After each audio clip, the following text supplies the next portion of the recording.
Alors, donc, après cette petite pause, nous allons reprendre les activités, reprendre sur un thème d'actualité, un thème particulièrement intéressant pour les musulmans à l'heure actuelle, pour toutes les religions, plus généralement, raison pour laquelle la table est particulièrement diversifiée du point de vue des intervenants. Une table ronde qui sera tenue sur le thème de la laïcité, des diversités culturelles et des identités religieuses face au défi du vivre ensemble en France. Cette table connaîtra tout simplement les interventions du professeur Souleymane Bachir Diagne, ici présent, qui nous fait l'honneur de sa présence et de ses interventions particulièrement attendues.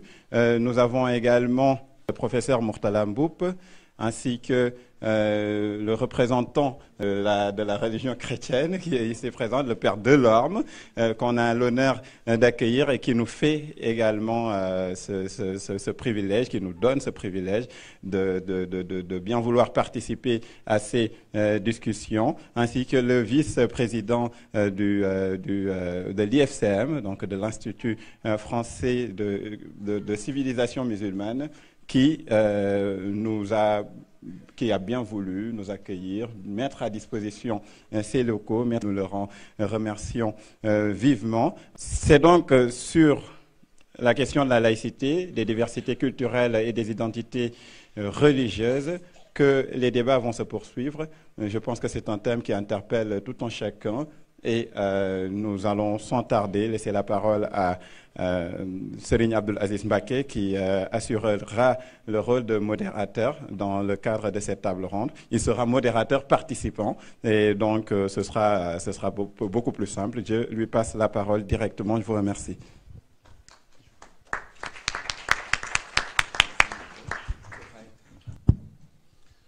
Assalamu alaikum wa rahmatullah. Je remercie toute l'assistance d'avoir bien voulu nous honorer de sa présence dans cette expo et cette dernière activité au bout des 2 jours qui ont été vraiment très fructueux. Je pense que nous avions l'ambition de partager et d'échanger avec la population de Lyon, avec la communauté musulmane de France et sur certaines thématiques par rapport à l'islam, au vivre ensemble. Mais je pense que ce que nous avons reçu comme lumière et éclairage vraiment va au-delà de nos attentes. Et c'est l'occasion de remercier tous ceux qui ont pu contribuer à organiser cet espace d'échange, notamment l'IFCM, à travers son président fondateur, M. Keptam, à toutes ses équipes et au Daïra de Lyon et aux éminents participants. Donc nous allons sans tarder nous atteler à cette dernière étape qui consiste à une table ronde qui a un format un peu différent des 2 panels que nous avons présentés depuis hier. Une table ronde, donc par essence, c'est un espace ouvert où chaque intervenant peut prendre la parole à tout moment et où l'on pourrait faire des relances donc pour approfondir, clarifier et échanger sur certains points qui semblent déterminant. Le rôle du modérateur peut-être est de canaliser et de recadrer pour qu'on puisse à la fin de cette séance, qu'on puisse vraiment en tirer le maximum. Et je pense qu'on a le droit d'être, disons, d'avoir de l'espoir du moment où on a des éminents participants, en l'occurrence M. Abdal Haq Guider Doni, qui est le vice-président de l'IFCM, qui nous a fait l'honneur de se joindre à nous, bien qu'on l'ait interpellé en dernière minute. Je pense qu'il n'a même pas eu le temps de peut-être bien se préparer, mais du moment que nous avons eu l'occasion de voir vraiment la qualité de ses réflexions, nous nous sommes dit qu'il serait peut-être pas mal qu'il puisse se joindre à ces échanges et puis nous donner son avis sur cette problématique.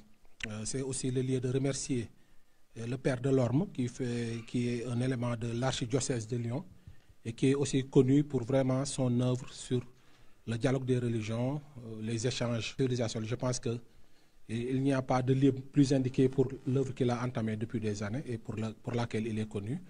Donc, vraiment de nous enrichir de sa pensée. Il a eu l'occasion d'écrire pas mal d'ouvrages sur le sujet, sur la non-violence. Et voilà, donc merci mon père pour votre présence.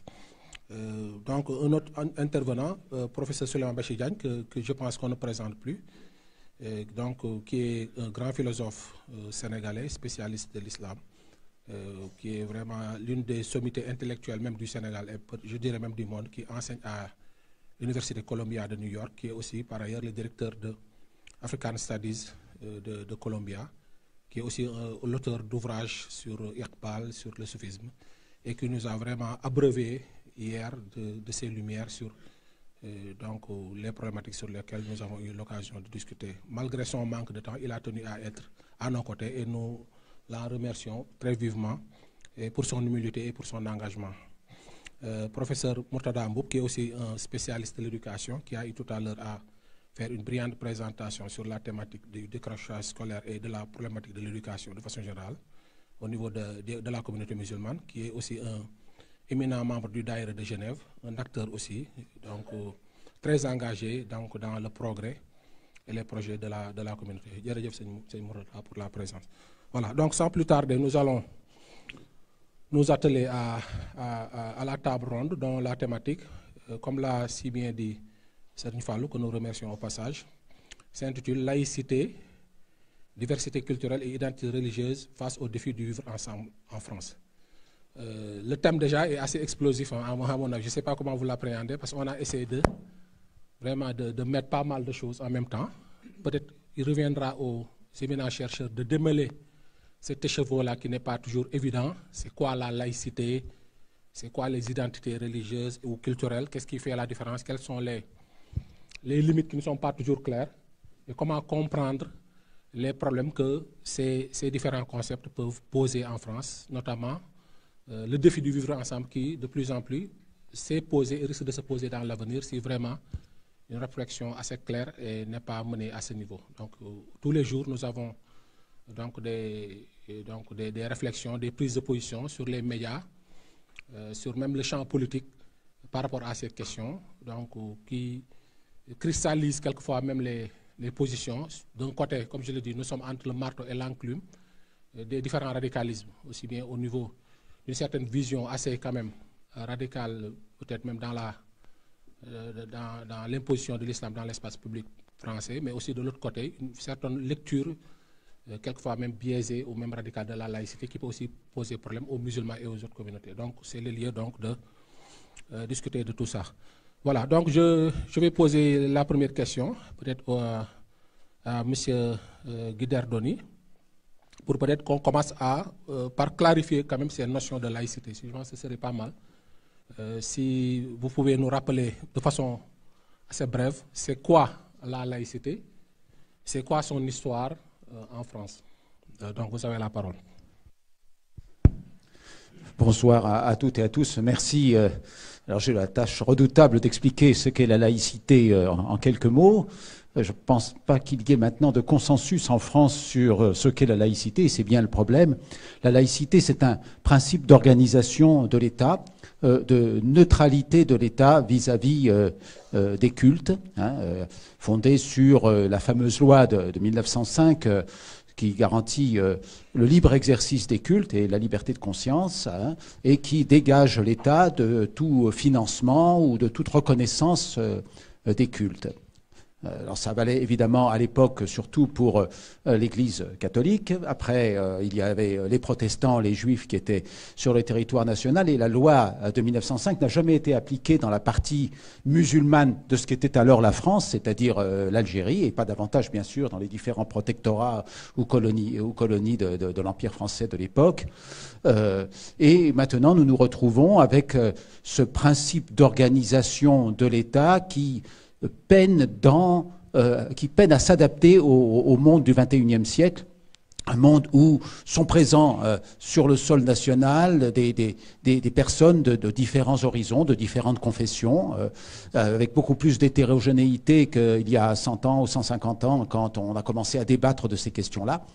Et effectivement, la laïcité, c'est un principe magnifique. C'est ce qui nous permet, nous, musulmans, de vivre en France, dans un pays de grande culture catholique, hein, judéo-chrétienne, catholique, juive, protestante, dans la liberté de culte. Simplement, face aux difficultés que connaît la société française, la laïcité est parfois réinterprétée par un certain nombre d'acteurs institutionnels, politiques, des intellectuels, dans le sens d'une invisibilisation du religieux dans l'espace public.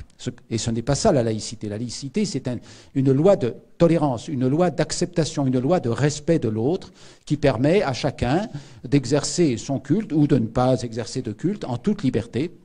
Et maintenant, on voudrait faire évoluer cette laïcité pour la transformer en un outil d'invisibilisation du religieux dans l'espace public, hein, sous le prétexte que les religions sont une affaire privée et la liberté de conscience, c'est déjà suffisant, et donc on ne veut pas voir de manifestations publiques. Mais la liberté de conscience, c'est ce qui nous reste quand on est dans des dictatures.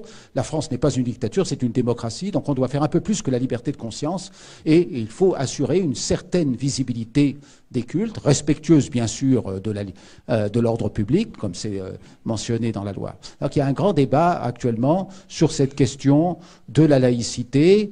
Nous, ici, à l'Institut français de civilisation musulmane, nous sommes au cœur de cette problématique. Nous sommes un institut culturel, hein, selon la loi de 1901 qui régit les associations dites culturelles, et nous recevons des subsides publics, des subventions publiques, parce que nous sommes un institut culturel. Mais nous défendons aussi fortement l'idée qu'il existe des cultures d'origine religieuse et qu'il faut connaître le fait religieux pour pouvoir vivre ensemble. Ce qui est terrible, c'est la disparition de la culture religieuse, bien sûr de la culture de sa propre religion, de ses propres origines, mais aussi de la culture religieuse sur les religions de l'autre, des autres qui sont présents dans l'espace public. Et c'est cette ignorance qui bâtit ensuite des réflexes de peur ou de repli sur soi-même. Donc nous avons fondé cet Institut français de civilisation musulmane comme une structure ouverte sur la ville, sur la société française, pour promouvoir le brassage des publics, hein, et nous voyons ce soir évidemment à quel point c'est important. Hein, nous voulons que les fidèles qui fréquentent la mosquée et les citoyens d'autres horizons de notre belle ville de Lyon puissent se retrouver ensemble pour mieux se connaître réciproquement et travailler à la connaissance du fait religieux.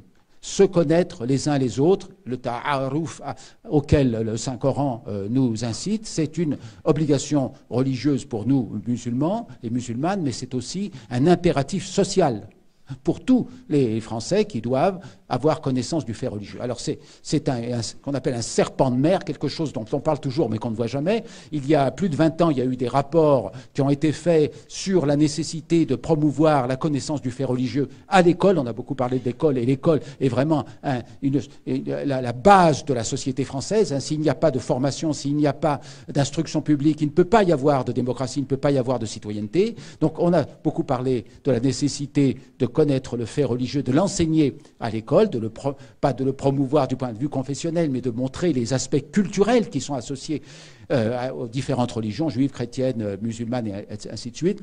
Malheureusement, ça ne se fait pas et une partie des tensions qui existent à l'intérieur de la société française actuellement sont liées à cette ignorance du fait religieux, hein, du fait. Bien sûr, nous musulmans, nous en subissons les conséquences, mais mon frère Christian, ici, en tant que catholique, en subit également les conséquences, puisqu'il y a également une grande ignorance maintenant du fait religieux chrétien, pour ne pas parler du fait religieux juif, dans la société française. Donc il y a un enjeu considérable, et je vais terminer en disant que nous avons besoin de nous connaître réciproquement pour entrer en dialogue. Évidemment, la raison des Lumières est nécessaire, elle nous permet d'avancer dans la science, elle nous permet d'avancer dans la technique, mais elle n'est pas suffisante pour résoudre les problèmes de l'humanité actuellement. Nous reviendrons peut-être là-dessus. Hein. Il y a des intellectuels qui estiment même que c'est le reflux du religieux et la colonisation du réel par un rationalisme desséchant qui a provoqué la crise considérable que nous vivons actuellement, et en particulier la crise environnementale. Certains en sont venus même à parler du sécularocène, c'est-à-dire de l'ère séculière que nous vivons actuellement, où le religieux a disparu et où l'homme est enivré de sa propre capacité à changer le monde au point de finir par détruire le monde. Hein. Alors, nous devons nous connaître les uns les autres et nous travaillons modestement dans cet institut pour promouvoir une conception ouverte de la laïcité qui permettrait aux uns et aux autres de se connaître réciproquement et de travailler ensemble pour résoudre les problèmes de la France, mais au-delà, les problèmes de l'humanité qui sont absolument considérables et qui jette une ombre, évidemment, sur le XXIe siècle. Donc il faut être lucide sur la situation, mais il faut être optimiste sur l'action. C'est aussi un enseignement de notre religion, hein, et nous devons travailler pour le futur. Nous devons servir non seulement le monde d'aujourd'hui, la nature et nos frères et sœurs en humanité, mais les générations à venir, hein, qui pourront vivre si nous prenons aujourd'hui les bonnes décisions avec l'aide de Dieu.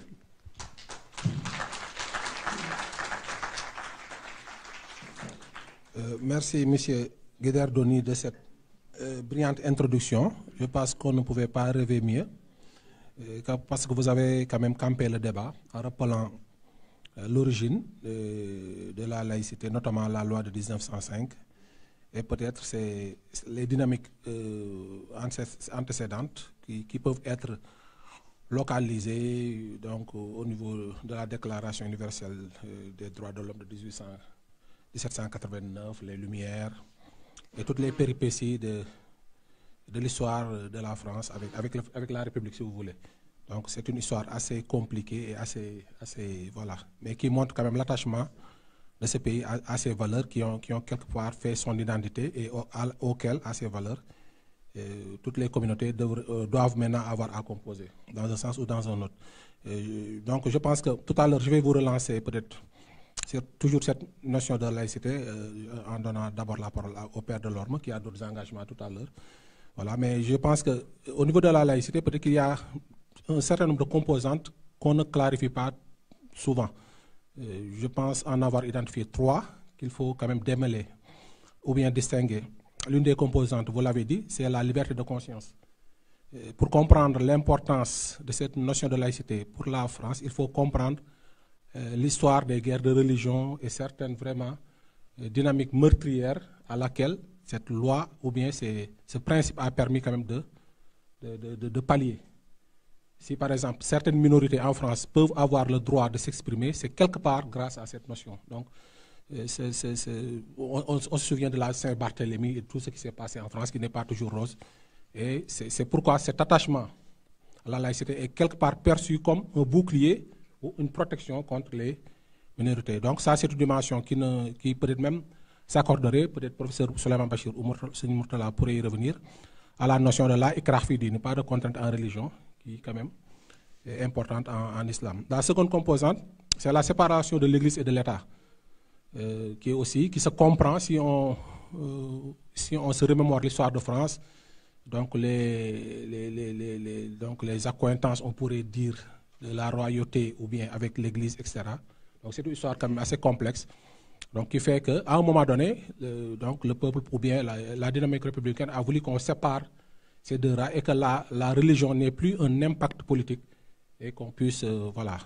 Maintenant, on en arrive à un moment où on prône aussi la séparation de la République et de la mosquée, donc ce qui pose aussi une autre dimension. Donc tout à l'heure, je vais donner la parole au Père de l'Ordre pour nous parler peut-être de comment chrétiens vivent cette laïcité et dans quel sens ils l'appréhendent. La troisième composante de la laïcité, à notre avis, c'est donc la restriction de l'expression religieuse dans l'espace privé. Là aussi, c'est une autre dimension qui, apparemment, est celle qui pose le plus de problèmes aux musulmans, notamment, je pense qu'une de nos sœurs a parlé du problème du foulard, du voile et d'autres problématiques qui vraiment donc, suscitent donc une cristallisation et une atmosphère vraiment délétère qui fait qu'une partie de la communauté musulmane se sent quand même ostracisée et qui crée des clichés. Là aussi, je pense que c'est important de le dire. Bon, en parlant aussi de culte et de culture, j'ai aussi noté que quelquefois, on ne fait pas trop. Quelle est la frontière entre le culte et la culture? Là aussi, ce n'est pas souvent facile. Là aussi, je pense, est-ce qu'il ne faut pas, tout à l'heure, je vais vous relancer, vous pouvez noter cette question-là, comment identifier carrément qu'est-ce qui fait partie de la culture et qu'est-ce qui fait partie du culte? Par exemple, nous, ici, on est des musulmans, on est des mourides, on est des Sénégalais, on est des immigrés, mais où est la frontière par rapport à la laïcité? Est-ce que la laïcité s'adresse théoriquement à la dimension religieuse, mais dans les faits, je pense qu'on gagnerait à clarifier. Oui, en fait, la différence est parfois difficile à identifier. Hein. En fait, pour nous, il y a une continuité entre, bien sûr, les fondements religieux de l'islam et la grande civilisation qui s'est fondée sur ces bases religieuses. Et en face de nous, les gens qui défendent une conception restrictive de la laïcité détectent du religieux partout, ou du religieux caché derrière n'importe quel élément culturel. En français, on est aussi... la situation est brouillée par le fait qu'il existe deux mots islam.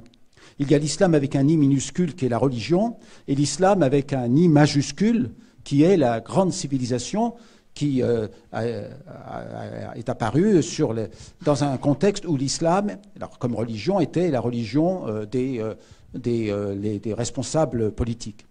Et donc nous avons beaucoup de confusion à cet égard, avec des suspicions, évidemment, dès qu'on réunit des communautés pour parler d'histoire culturelle, d'histoire religieuse, de valeurs, on a toujours des yeux qui se braquent sur nous et qui nous scrutent, nous observent pour savoir si nous ne sommes pas en train de faire du religieux dans un espace culturel. Donc il y a une grande difficulté pour cela. On essaie de trouver une ligne de démarcation, mais évidemment, il y a des gens qui poussent d'un côté et de l'autre pour que les frontières bougent.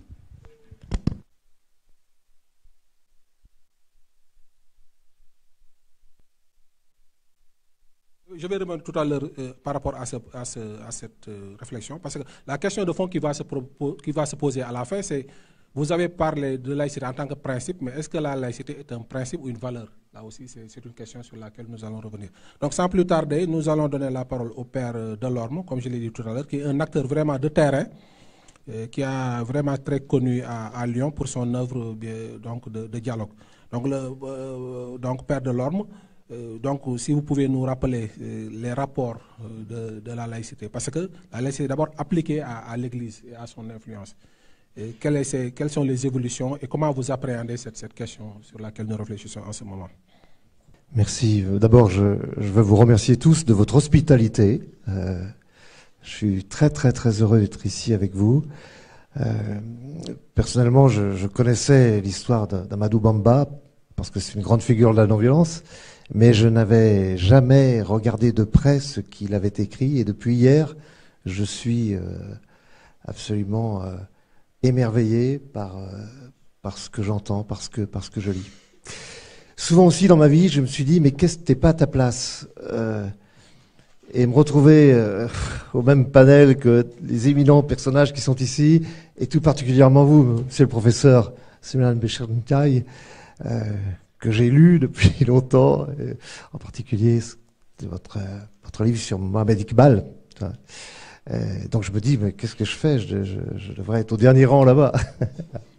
Voilà. Bon, il faut accepter les farces du bon Dieu. Alors, vous l'avez dit, c'est une question complexe. D'ailleurs, il se trouve que je suis membre du conseil d'administration de l'IFCM. Mais je n'y suis pas au nom de l'Église catholique, j'y suis envoyé par la mairie de Lyon. Vous voyez, ce sont les paradoxes de la laïcité à la française. De fait, la laïcité, c'est un principe juridique de séparation des églises et de l'État. Mais c'est beaucoup plus, évidemment, on pourrait sans doute dire une démarche philosophique. C'est un idéal, mais qui n'est en fait développé, expliqué nulle part dans les textes, nulle part. Vous venez d'évoquer le mot valeur, mais ce n'est pas une des 3 valeurs de la devise de la République, la liberté, l'égalité, la fraternité. Certains auraient voulu rajouter laïcité, mais c'est pas du même ordre. Alors je crois que c'est important d'avoir à l'esprit la genèse de cette laïcité. D'abord, je crois qu'elle ne... je m'excuse l'expression, mais elle n'est pas tombée du ciel. C'est pas en 1905 qu'on invente la laïcité. 1905, c'est en fait une loi de paix. Après des années de conflits entre l'Église catholique, qui était majoritaire en France à l'époque, et puis la République. Un conflit qui s'était développé dès l'époque des Lumières, avec la Révolution française, et qui a été très, très, très douloureux. Voilà. Mais la laïcité, en fait, elle a une histoire précédente, et là je parle en tremblant devant vous, une histoire précédente qui est celle de la sécularisation, ce qu'on appelle la sécularisation dans l'Europe occidentale. C'est le fait que progressivement, il y a eu, dans l'histoire de l'Occident et d'abord de l'Europe occidentale, il y a eu séparation des pouvoirs. Et cela a été à la fois une chance formidable et c'est en même temps un danger tout aussi extraordinaire.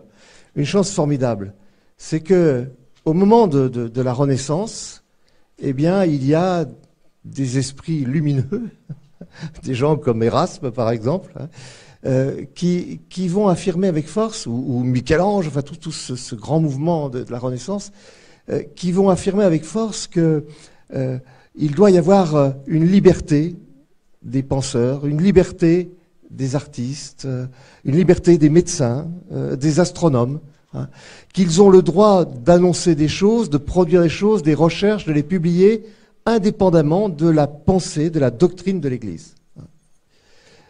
Si la laïcité avait existé au temps de Galilée, Galilée ne serait pas mort.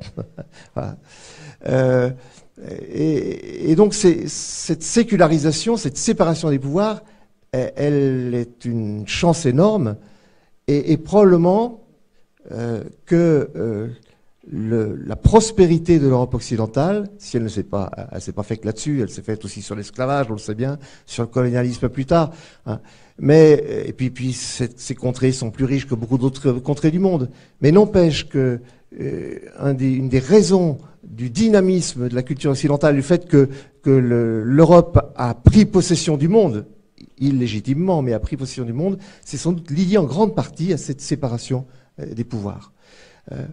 Et la laïcité, elle est fille de cette sécularisation, comme l'Europe occidentale d'aujourd'hui est fille de cette sécularisation. Dans les autres pays européens, on ne parle pas de la laïcité comme on en parle en France. La laïcité française a une certaine spécificité, justement par sa radicalité, mais si vous regardez l'état de la Belgique, de l'Allemagne, de la Grande-Bretagne, eh bien aujourd'hui on est à peu près dans la même situation, dans ce rapport entre les puissances publiques et puis les forces religieuses. Donc c'est une chance et c'est un danger. Et c'est un danger parce qu'arrive un moment où, on en a parlé déjà hier, dans les panels d'hier, où quand l'homme devient la mesure de tout, eh bien, c'est le risque, en fait, des totalitarismes. Et on l'a vu avec le marxisme, on l'a vu avec le nazisme. Voilà. Si l'homme oublie la transcendance, hein, eh bien, c'est la porte ouverte à tous les abus de la part de l'homme, d'une certaine manière. C'est un danger aussi, alors si je regarde ce qui se passe aujourd'hui dans la société française, c'est un danger aussi de se couper des racines de ce qui a fait, de ce qui a construit la culture d'un pays comme la France et la culture plus globalement de l'Europe occidentale. Si vous n'avez pas de connaissance du fait religieux, il ne s'agit pas d'adhérer à la religion, mais du fait religieux, ben vous ne comprenez rien à une grande partie de la littérature, vous ne comprenez rien à Sigmund Freud, vous ne comprenez rien à la musique, vous ne comprenez rien à tous les grands artistes peintres de l'Europe. Hein. Je ne sais pas si vous êtes arrivé de vous trouver dans un musée, un des grands musées français, et d'entendre les réactions des gens aujourd'hui, c'est à pleurer. Hein. Ils voient une représentation de la Vierge, ils disent c'est qui cette femme. Enfin, moi je l'ai entendu dans des musées. Voilà. Il y a du même coup on se sépare de toute l'histoire, et aujourd'hui il y a cette espèce de côté furieux d'une société qui croit qu'elle a tout inventé, qu'elle a tout compris, et qui oublie qu'elle doit être au contraire dans la reconnaissance de ce qui a été apporté par les générations précédentes. Et la question aujourd'hui, c'est, en tout cas pour un pays comme la France, c'est pas la laïcité qui pose problème, c'est l'extrémisme laïque, comme tous les extrémismes, que ce soit l'extrémisme catholique, l'extrémisme musulman, enfin, les ultras. Voilà, on sent bien qu'aujourd'hui, on met vraiment en pratique, consciemment ou inconsciemment, un principe qu'on a peut-être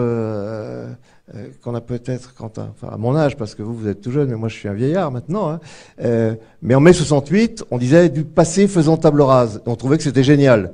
Ben non. Si on fait table rase du passé, eh bien on n'est plus rien. On est comme une plante qui n'a plus de racines et on meurt. Hein. Donc aujourd'hui, je crois que pour un pays comme la France, le grand défi, c'est celui-ci. Oui, la laïcité est un espace de liberté et de coexistence. Je le dis souvent à des amis musulmans qui ont l'impression que la laïcité est anti-musulmane par principe. Je leur dis, mais non, en fait, si la laïcité n'existait pas, s'il n'y avait pas eu la Révolution française, alors, qui est fait naître une première laïcité, d'ailleurs c'est intéressant, la liberté de penser est reconnue par la Déclaration des droits de l'homme de 1789, avec cette phrase extraordinaire, même pour les religions, même pour les idées religieuses. Hein. Il y a l'acceptation de tout, même pour... il a fallu préciser ça. Donc la laïcité est un espace, et s'il n'y avait pas eu cela, eh ben, il n'y aurait jamais eu de mosquée en France. Si la France était restée catholique, comme elle l'a été pendant des siècles, avec une monarchie qui se considérait de droit divin, pourquoi est-ce que les protestants et les juifs ont été parmi les premiers défenseurs des idées de la République et de la laïcité? C'est parce que ça leur a permis enfin d'exister. Faut pas oublier que même jusqu'à la guerre de 14-18, hein, parce que ça s'est mis en place lentement, eh bien les protestants étaient enterrés dans leur jardin et pas dans les cimetières communaux. Voilà. Donc aujourd'hui, il faut, me semble-t-il, relire un peu cette histoire. Se saisir des clés, c'est comme tout d'ailleurs. Hein. Il faut avoir les clés pour comprendre ce qui se passe. Et donc moi, je suis un grand défenseur de la laïcité, mais à condition que ce soit cette laïcité qui permette à tous d'exister. Vous avez posé aussi la question de la place de la religion dans l'espace public. Et c'est vrai que c'est un débat aujourd'hui. Parce que la laïcité, s'est imposé en France dans un conflit très dur avec l'Église catholique.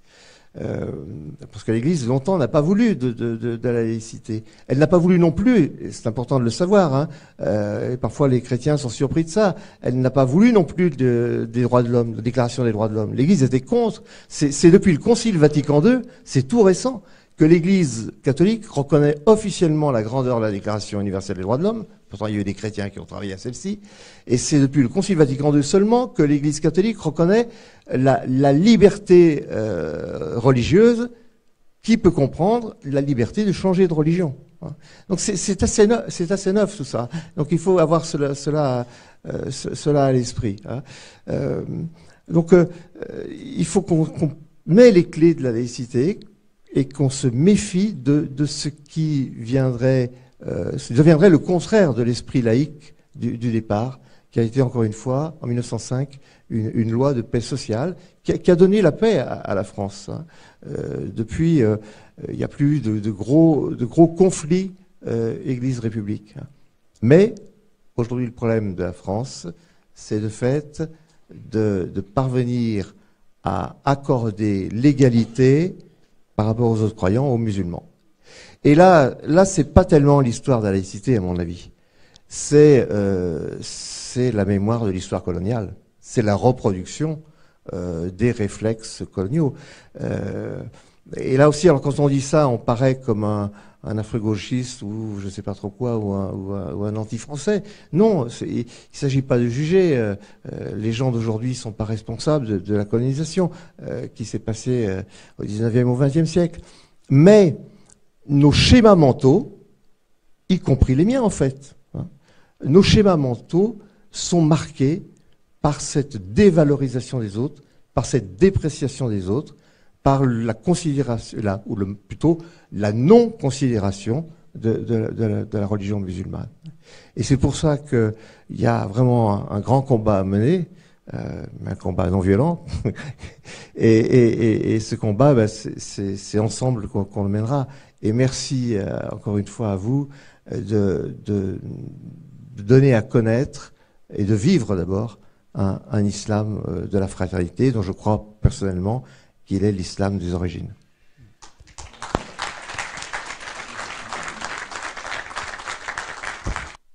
Merci, Père Delorme. Je pense qu'on va vous libérer parce que vous avez... À 18h. Ah, ok, c'est bon donc.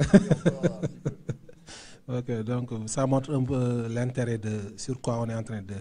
Voilà, donc en présentant le Père Delorme, je ne savais pas qu'on l'appelait le curé des Minguettes. Hein. Je viens de voir...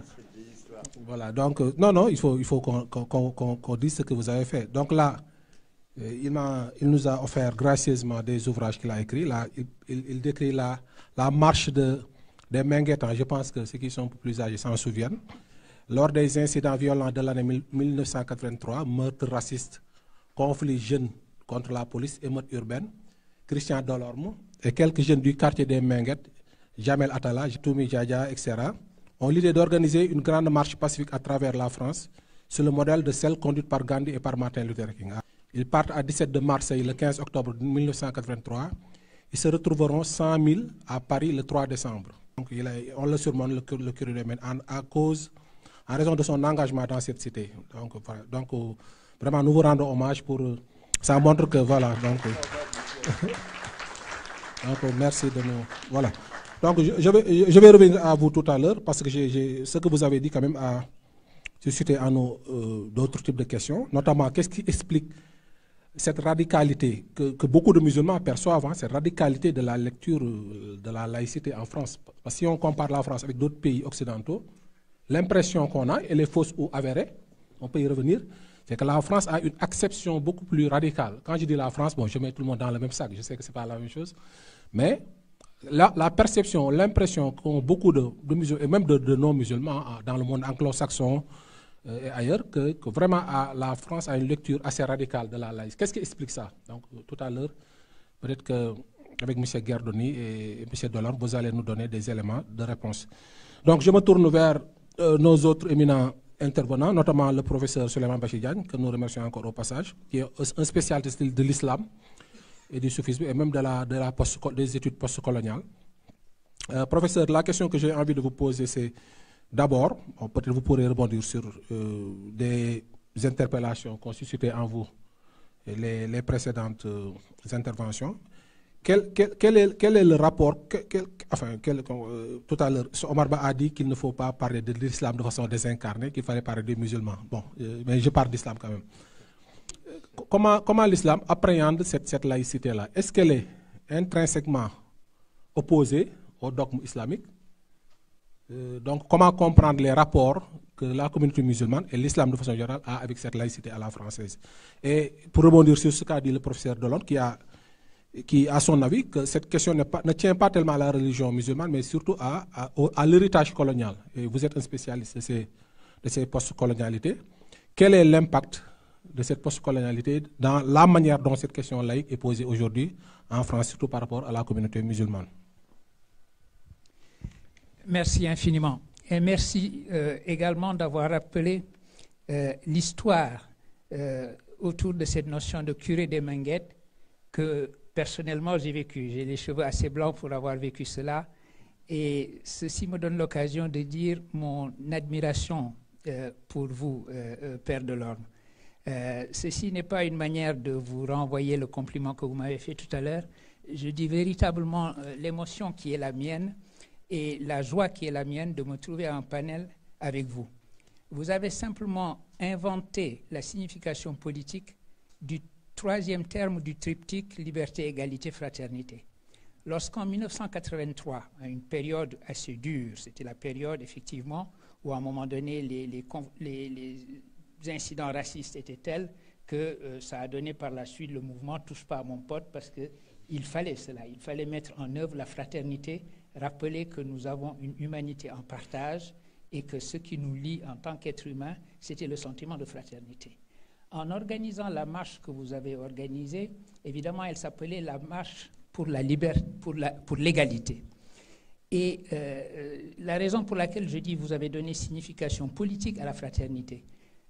Quand il s'agit de liberté, traduction politique de la liberté, c'est relativement facile. On peut se battre pour telle ou telle liberté, les libertés élémentaires, etc.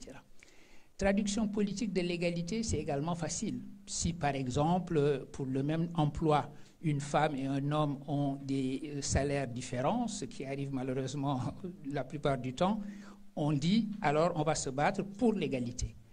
En revanche, quelle est la signification, la traduction politique de la fraternité? Ça ne va pas de soi. Et cette marche qui s'est appelée Marche pour l'égalité était une marche en vérité pour la fraternité.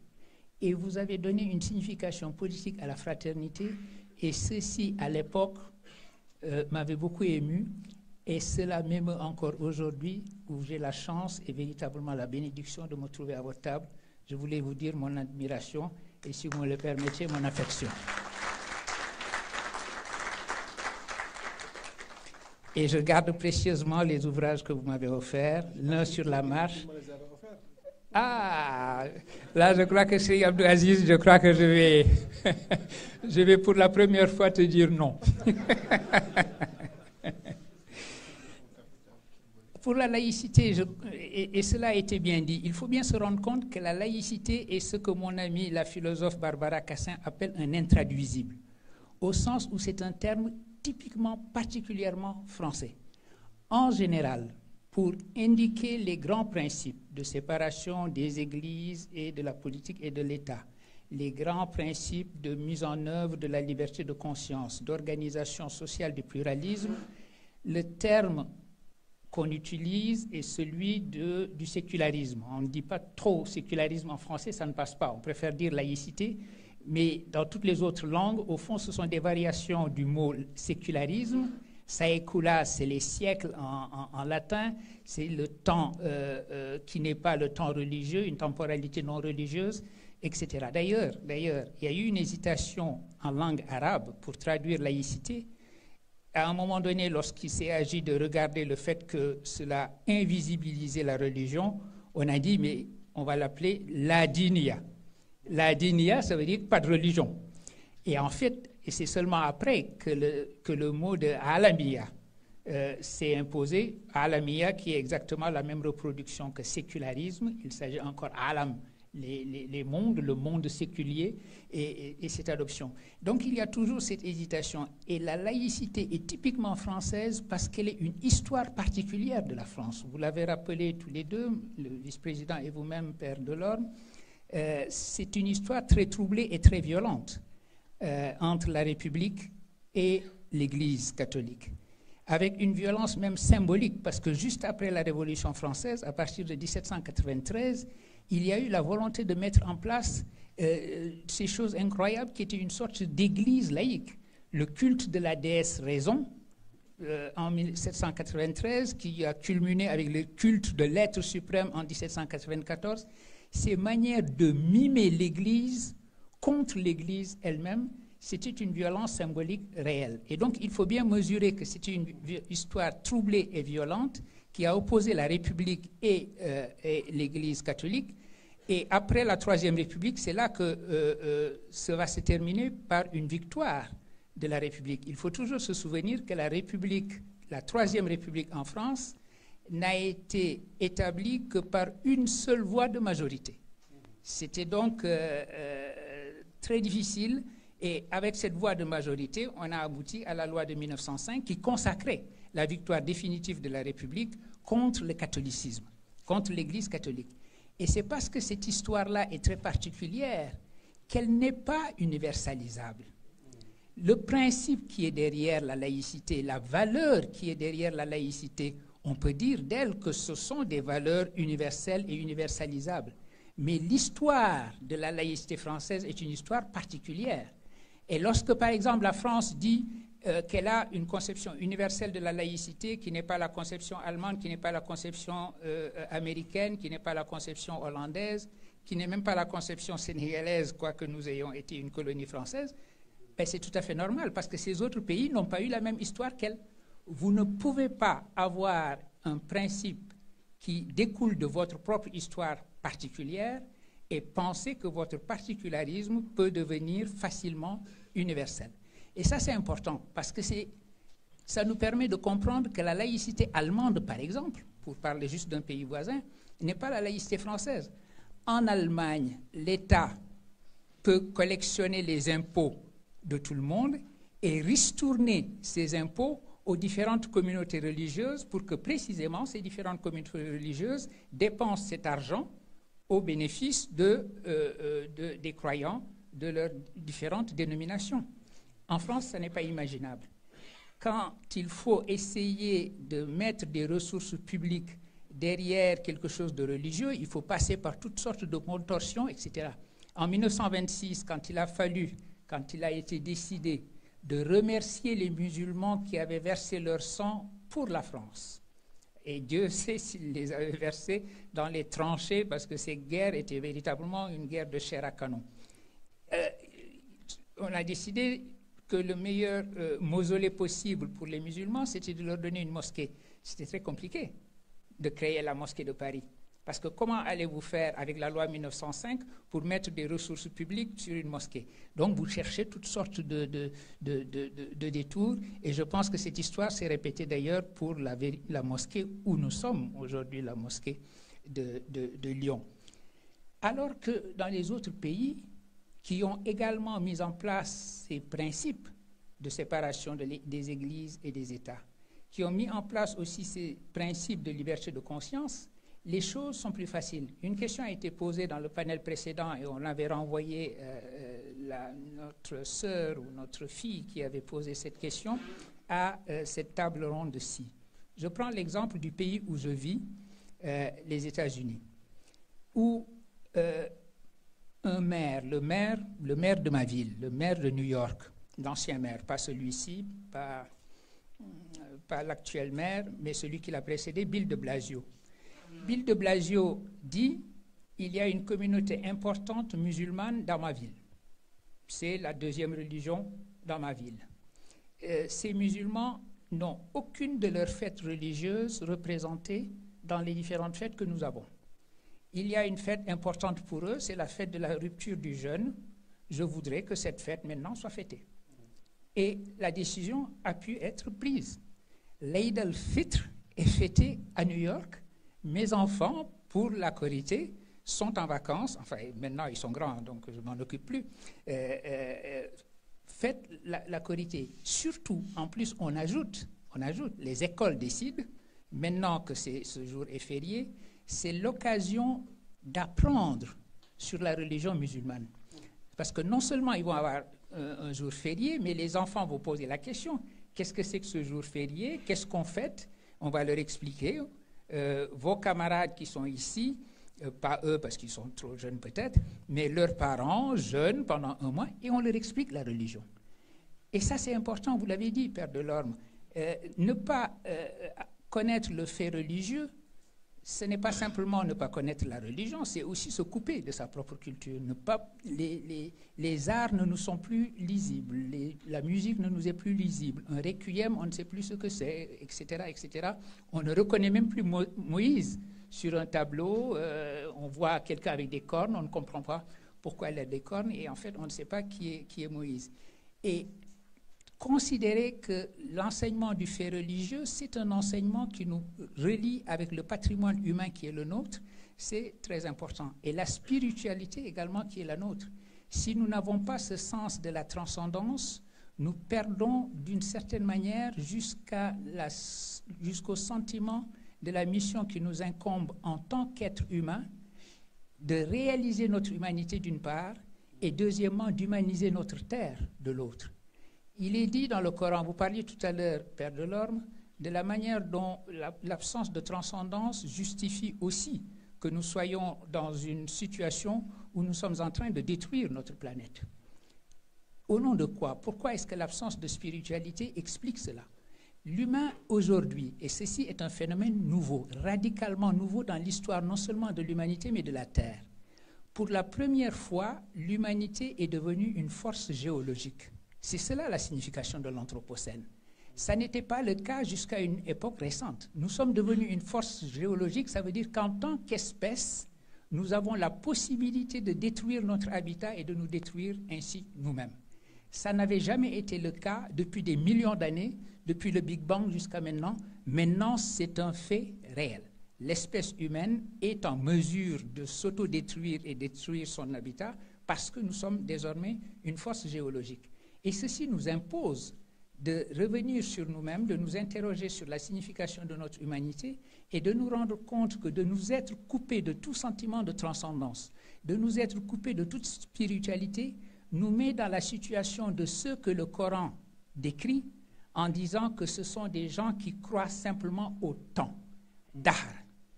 C'est ceux que le prophète appelle à la religion et qui lui répondent « il n'y a pas d'au-delà ». Il n'y a pas d'autre vie que celle-ci. Le temps nous a apporté, dahr, et le temps nous emportera. Évidemment, si vous pensez de cette manière-là, que le temps vous a apporté et que le temps vous emportera, vous ne vous donnez aucune espèce de responsabilité pour des générations à venir. Vous ne vous donnez aucune espèce de responsabilité pour l'habitat. Vous ne considérez pas l'idée selon laquelle être khalifatullah fil ard, être le vice-gérant de Dieu sur terre, c'est la responsabilité de veiller sur la création de Dieu. Et évidemment, à ce moment-là, pour vous, la nature, ce sont des ressources naturelles, vous les exploitez autant que vous le pouvez, et vous avez cette attitude de prédateur vis-à-vis de la terre, parce que vous vous êtes coupé de toute spiritualité et de toute transcendance. Comprendre la laïcité de cette manière-là, c'est-à-dire transformer un principe qui est un principe qu'il faut accepter, auquel il faut adhérer sans réserve si ce principe a la signification d'accorder la liberté de conscience et d'organiser le pluralisme. Parce que ça, c'est important, le pluralisme, avoir la religion que l'on veut ou pas de religion du tout. Et ça, pour revenir à la conversation que nous avions hier sur le soufisme le comprend. Le soufisme accepte non seulement le pluralisme religieux, mais même la possibilité pour quelqu'un de ne pas être religieux. Parce que le soufi est toujours en train de parier sur l'humanité de l'humain. Qui sait si celui qui déclare qu'il ne croit en rien mourra véritablement ne croyant en rien? En lui, Dieu a imprimé sa marque. Lui aussi a dit bala le jour où Dieu a demandé alastu bi rabbikum. Donc ce qu'il va faire de son bala avant de mourir, je n'en sais rien. C'est la raison pour laquelle le cheikh Ahmed Aboul Abbas At-Tijani, lorsqu'on lui a demandé à Fès, est-ce que Dieu aime l'infidèle, a dit oui. Et ça a créé une commotion. Tous les ulamas ou les prétendus ulamas qui l'entouraient ont dit Mashallah, Mashallah, Subhanallah, qu'est-ce qu'il dit là? Pourquoi Dieu n'aimerait-il pas l'infidèle? Vous l'avez dit hier, cher Serigne Abdou Aziz, Rahman embrasse toutes choses. Rahim peut être sélectif, mais Rahman embrasse toutes choses. Et d'ailleurs, quand on prie Ya Rahman kulli shay'in wa rahimahu, on fait peut-être ce geste-là. Rahman embrasse toutes choses et Rahim peut-être est plus, ou Rahim, les deux peuvent s'entendre, plus sélectif. Et donc, il est important de mettre en œuvre ces principes-là. S'il s'agit de ces principes-là, la laïcité, il faut y tenir, il faut se battre pour elle au nom précisément de la religion, si vous avez un bon entendement de ce que signifie la religion.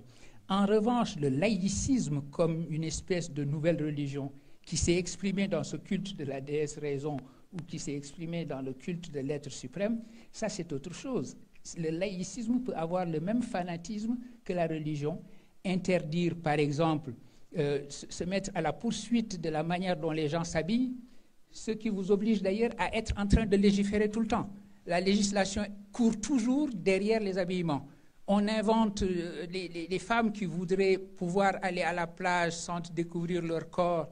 On répond à leurs besoins en leur donnant le, je sais pas, ça s'appelle burkini, et hop, vous êtes obligé de sortir tout de suite la législation et de réunir votre parlement pour voter. On vous dit, ok, les femmes, on leur enlève le voile, d'accord.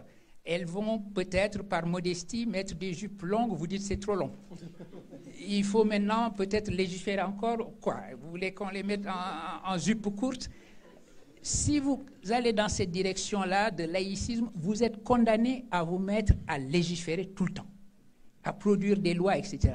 Les États-Unis, de ce point de vue-là, ont réglé le problème. Vous êtes absolument libre de vous habiller comme vous voulez. Vous êtes libre de la manière dont vous allez manifester votre propre religion. Pourquoi? Parce que l'histoire du sécularisme ou de la laïcité américaine est différente. Là, ce sont justement des minorités religieuses persécutées en Europe qui sont allées aux États-Unis. Et dans ce cas-là, évidemment, on tient comme à la prunelle de ses yeux à la possibilité d'avoir la liberté de conscience, à avoir la pluralité, toute la pluralité possible des religions et à avoir une liberté totale en matière d'expression de cette religion. Vous ne pouvez pas demander à quelqu'un, par exemple, de ne pas opiner dans l'espace public en fonction de ses propres croyances. Vous prenez la loi sur l'avortement. Le dernier pays à l'avoir adopté en Europe, c'est l'Irlande. Vous mesurez, vous avez les sondages qui vous donnent également la proportion de déchristianisation en Irlande, vous voyez qu'il y a eu une déchristianisation très importante. Et c'était devenu la condition pour qu'une loi comme celle-là sur l'avortement, qui est une loi cruciale pour le christianisme, puisse passer. Et à l'inverse, si vous êtes véritablement un peuple pénétré par la foi, les différentes foi religieuses, on ne peut pas attendre de vous que sur des questions de société comme celle-là, vous votiez dans une direction qui est absolument contraire à vos propres croyances religieuses. Et donc, ce respect, et je crois que c'est le mot le plus important, ce respect de la diversité religieuse, pour reprendre un des termes qui sont ici, ça doit être cela qui est le fondement même de la laïcité. C'est la raison pour laquelle je parlais tout à l'heure du Sénégal. La France s'est reproduite identiquement à elle-même dans la plupart de ses colonies. Ça, c'est le jacobinisme français. On se répète à l'identique. Sauf sur ce point de la laïcité. Les pères fondateurs au Sénégal se sont dit on ne peut pas avoir une laïcité comme en France, à la française.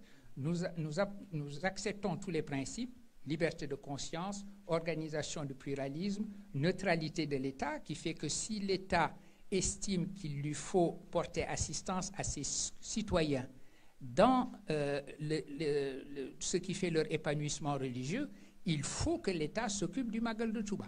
Il faut que l'État s'occupe du Gamou de Tivaouane. Il faut également que l'État s'occupe du pèlerinage de Popenguine, etc. Et au même titre. Et ça, c'est une chose que la laïcité française s'interdit, elle est ce qu'elle est. Mais il nous appartient à nous, précisément, aux communautés musulmanes, et ça c'est l'autre versant, parce qu'il ne faut pas simplement parler de l'État laïque, il faut parler de ce que nous faisons également pour faire en sorte que notre présence dans une société dont nous respectons les principes y compris le principe de laïcité, soit une présence qui permette l'épanouissement de notre propre communauté. Je vous ai donné tout à l'heure l'exemple de Bill de Blasio, décidant de la fête de l'Eid al-Fitr à New York. Une des difficultés qu'il pourrait avoir, s'il s'agissait, ce serait que les musulmans ne s'entendent pas sur la date de l'Eid al-Fitr. Et ça, c'est un problème. Il faut bien que nous nous rendions compte que si l'État nous dit « d'accord, je fête votre Eid al-Fitr » et vous commencez à lui dire « oui, mais nous, en tant que telle confrérie, nous faisons ça lundi, l'autre le fait mardi, le troisième le fait mercredi, l'autre l'a déjà fait dimanche », nous posons un problème à l'État. Et ça, nous sommes renvoyés à notre propre responsabilité, à notre capacité de réflexion.